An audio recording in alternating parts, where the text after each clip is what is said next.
अगर ये बीजेपी का कब्जा हो गया दिल्ली सरकार के ऊपर तो दिल्ली नहीं बचेगी।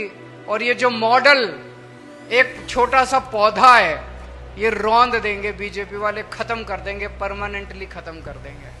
तो ये जो उम्मीद है, ये आने वाला चुनाव इस उम्मीद को बचाने का चुनाव है। ये आने वाला चुनाव दिल्ली को बचाने का चुनाव है। मेरे को चिंता इस बात की नहीं है कि हम सत्ता में आएंगे कि नहीं आएंगे, मेरे को चिंता इस बात की है हम नहीं आए तो इन स्कूलों का क्या होगा, आपके परिवार का क्या होगा। अगर हम चुनाव नहीं जीते, आम आदमी पार्टी चुनाव नहीं जीती तो आपके परिवार का क्या होगा। अभी जब इन लोगों ने हमें सबको, मेरे को, जैन साहब को, मनीष सिसोदिया को, संजय सिंह को, विजय नायर को, विभव को, सब लोगों को जेल में डाला, इनका मकसद तो था पार्टी को तोड़ने का, लेकिन पार्टी एकजुट रही। और उसका सबसे बड़ा कारण आप लोग हैं। अपने ही शहर को, अपने ही देश को बर्बाद कौन करता है? जो लोग गद्दार होते हैं, देश के साथ गद्दारी करते हैं, ऐसे तो दुश्मन करता है। कोई अपने देश का आदमी ऐसे अपने देश के साथ कैसे कर सकता है?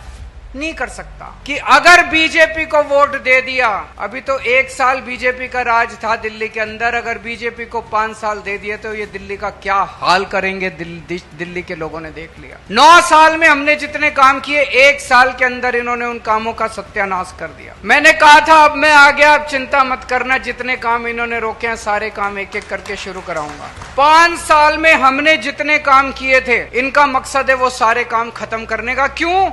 क्योंकि इनकी 22 राज्यों में सरकारें हैं, वहां आवाज उठने लग गई है, हर जगह इनकी आवाज उठने लगी है और इनके पास कोई जवाब नहीं है। तो इन्होंने एक ही तरीका निकाला है, पहले हमको गिरफ्तार करके दिल्ली के काम रोके, जब वो नहीं रुके तो अब इन्होंने प्लान करा है किसी भी तरह से दिल्ली की सत्ता पे काबिज हो जाओ और दिल्ली की सत्ता पे ये काम कराने नहीं आना चाहते, दिल्ली की सत्ता पे आना चाहते हैं। दिल्ली के काम रोको ताकि गुजरात वाले आवाज ना उठाएं, उत्तर प्रदेश वाले।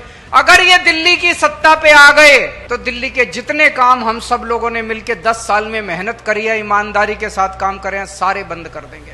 70 साल से इन पार्टियों ने कुछ नहीं किया, 75 साल इन पार्टियों ने कुछ नहीं किया, बस लूटा इन पार्टियों ने मिलके। महाराष्ट्र जाते हैं, मराठा नॉन मराठा करते हैं, कहीं और जाते हैं, हिंदू मुसलमान, बस इसी बात पे वोट मांगते हैं ये लोग। कभी काम के नाम पे वोट नहीं मांगे। पहली बार एक पार्टी आई है जो काम के नाम पे वोट मांग रही है। आप लोगों की पार्टी ने, आपकी पार्टी ने पहली बार एक ऐसा गवर्नेंस का मॉडल दिया है। 10 साल के अंदर जो काम हमने करके दिखाए आज तक इस देश के अंदर कभी नहीं हुए। शिक्षा का, स्वास्थ्य का, बिजली का, पानी का, बस सफर का, तीर्थ यात्रा का, सड़कों का, जितने काम हमने करके दिखाए आज तक कभी किसी पार्टी ने नहीं किए। ये केवल दिल्ली की बात नहीं है, दिल्ली के कामों ने पूरे देश के अंदर एक उम्मीद की किरण जगाई है कि अगर एक ईमानदार सरकार आ जाए तो क्या नहीं हो सकता, सब कुछ हो सकता है।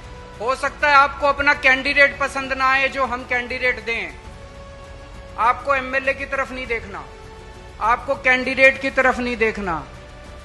केजरीवाल पसंद है कि नहीं है, बस मेरी तरफ देख के वोट दे देना। 70 की 70 सीट पे केजरीवाल चुनाव लड़ेगा, 70 की 70 सीट में मैं चुनाव लड़ूंगा। ये सारे मेरे हाथ पैर हैं, सारे मेरे हाथ पैर हैं। किसी की तरफ नहीं देखना, कोई एमएलए बने, कोई काउंसलर बने, आपके काम मैं कराऊंगा।